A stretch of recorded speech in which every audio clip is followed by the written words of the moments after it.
Hello and welcome. Today I'll demonstrate how to convert M4A format to FLAC using MiConvert's free online tool. Let's begin. Start by searching M4A to FLAC converter on Google. MiConvert.com should appear as one of the top results. Click to open it. This is the dedicated M4A to FLAC conversion page. The tool supports batch conversion and maintains quality during the process. To begin, click Choose File to open the file browser.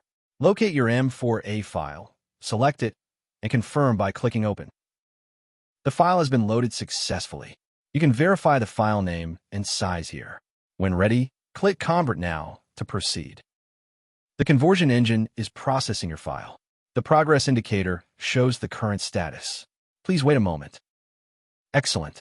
The conversion is complete.